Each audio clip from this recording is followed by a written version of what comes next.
আসসালামু আলাইকুম আপারা ভাইয়ারা, কেমন আছেন? আশা করি সবাই ভালোই আছেন। আজকে এটা দেশাল মোরগের মাংস রান্নার রেসিপি নিয়ে আসলাম। এটা আমার মায়ের হাতের রান্নার রেসিপি। আমার মা এভাবে রান্না করতো।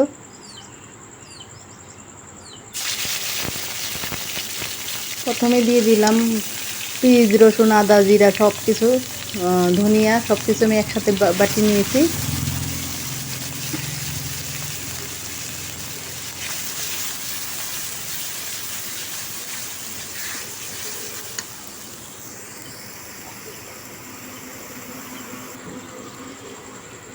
মশলাগুলো কষায় কষায় কষায় কষায় তারপরে দিয়ে দেব মুরগিটুকু।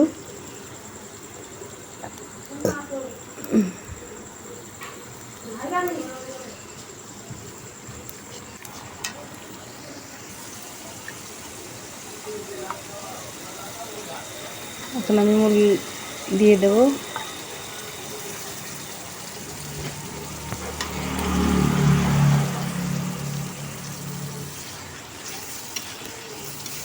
কষাইয়া কষাইয়া কষাইয়া কষায় যখন তেল ছেড়ে দেবে তখন দিয়ে দেবো একটু পানি।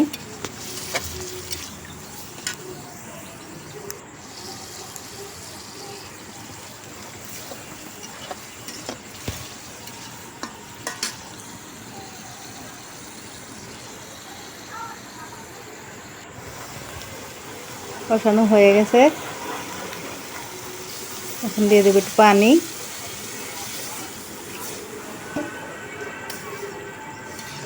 এখন আমি ভালো করে নেড়ে ছেড়ে দিয়ে দেবো, ঢাকনাটা ঢেকে দেবো।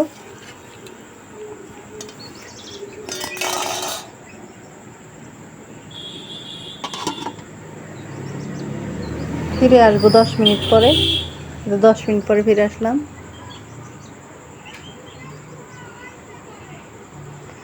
এখন আমি বড় মশলাটুকু বেটে নেব। বড় মশলা বাটা হয়ে গেছে, দিয়ে দেবো। এখন বড় মশলার সাথে জিরা,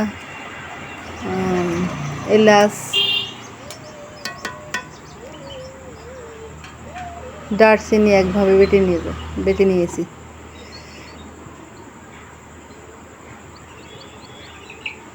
দেখুন হয়ে গেছে রান্না আমার।